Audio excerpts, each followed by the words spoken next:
कुर्सी से उतार दो, हमारी मांगे पूरी हो, चाहे जो मजबूरी हो। जय भारत समाचार, आपके साथ मैं हूं दिलीप गुप्ता। मैं इस वक्त कैमूर जिला के चांद प्रखंड के चांद मुख्यालय CDPO कार्यालय जो महाधरना आंगनवाड़ी सेविका हैं वह अनिश्चित काल के लिए दे रही हैं, जिसमें लगभग कुछ दिन पहले से ही दे रही हैं और उनसे आज हम जानेंगे क्यों धरना दे रही हैं, उनकी मांग क्या है, आखिर वह सरकार से क्या चाहती हैं। हम लोग का 2 दिन के रोटी नसीब नहीं होता है, सुबह से शाम खटती हूँ, लेकिन हम लोग का एक मजदूरी ना के बराबर मिलता है। तो इस बार हम लोगों ने ठान लिया है कि जब तक हम लोग की सरकार मांगे पूरी नहीं करती तो हम लोग इस धरने का हड़ताल टूटेगा नहीं, न हटेंगे।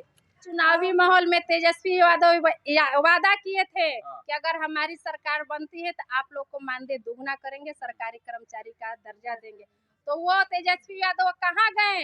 सो गए हैं। हम लोगों की आवाज नहीं सुन रहे हैं तो उनको जगाने का काम करें। अगर नहीं जागते हैं तो उनको कुर्सी पर से उतारने का भी काम हम लोग करते हैं। हड़ताल से हटेंगे नहीं, सरकार का काम होगा नहीं। हम लोग रोड में जाएंगे, चक्का जाम होगा, कोने तक छाल मारेंगे, मगर हम लोग अपना हड़ताल नहीं छोड़ेंगे। जो हमारी सेविका का एक फर्ज होता है सर, हम सभी निभाते हैं और सरकार हमको पैसा 4,500 देती है, बल्कि सेविका हमारा भी जितना हक होता है सेविका का वो भी सरकार हमको मानदेय सर नहीं देती है।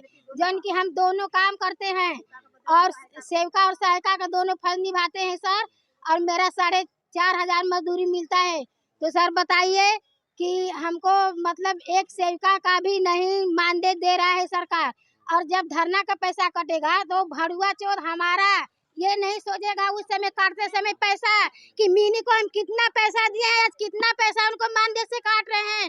उस हरामी को शर्म नहीं आता है कि दोनों काम सेविका जब करती है औरत होकर तो उसको पैसा भी कम से कम सेविका का भी मिलना चाहिए। 29/9 से शुरू है, अब तक जारी है। धरना जब तक टाइम टेबल इसका फिक्स है चलता रहेगा। यदि सरकार के मन में नीतीश सरकार हो या मोदी सरकार हो या हमारी PM CM DM DPO जो भी हमारे अधिकारी हैं उन लोग के मन में यदि बात चलती हो कि 2 या 3 महीने के बाद चुनाव होने वाला है, आचार संहिता लागू हो जाएगी, तो ये सेविका सहायिका का जो संघ बनी है ये लोग धरातल पर उतरी हुई है धरना को लेकर, तो ये वापस मजबूर होकर हो जाएंगी। तो ऐसा कोई बात नहीं है, इसके लिए भी हम लोग के पास उपाय है। यदि मान लीजिए आचार संहिता लागू हो जाता है तो हम लोग ताला 365 दिन चलाएंगे इसको। ये हड़ताल हम लोग का 365 दिन चलेगी। हम लोग क्या करेंगे? अगर आचार संहिता से हम लोग मजबूर हो जाएंगे, हम लोग का कोई वैल्यू और स्थान नहीं रहेगा, तो हम लोग घर पर ताला लॉक कर बैठेंगे, ताला लॉक करके रहेंगे और इस सरकार को दिखा देंगे। हम लोग का केंद्र नहीं खुलेगा, ना हम लोग कोई सरकारी काम करेंगे, ना हम लोग BLO का काम करेंगे, ना हम लोग निर्वाचन का काम करेंगे। सारी काम छोड़कर हम लोग अपने घर पर बैठेंगे। इन लोग का कहने के अनुसार हम लोग कोई काम नहीं करेंगे, इतना हम लोग का प्रण है। या हम लोग 365 दिन चले चाहे 4 साल 5 साल चले, लेकिन हम लोग लगे हैं तो इस पर लगे रहेंगे। जब तक हम लोग की मांगे पूरी नहीं होगी तब लोग हम लोग धरना वापस नहीं लेंगे। नीतीश सरकार मुर्दाबाद।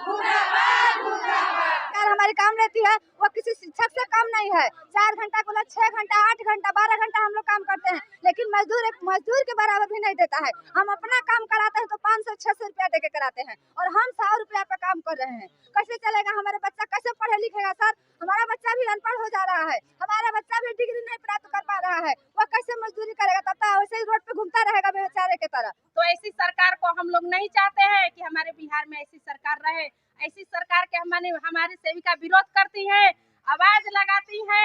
नीतीश कुमार खोलो का नहीं तो होगा चक्का जाम, नीतीश कुमार खोलो का नहीं तो होगा चक्का जाम। हमारी सेविका दीदी के साथ हम रहते हैं, तो वो 12 घंटा खटती है तो हम भी 12 घंटा खटते हैं।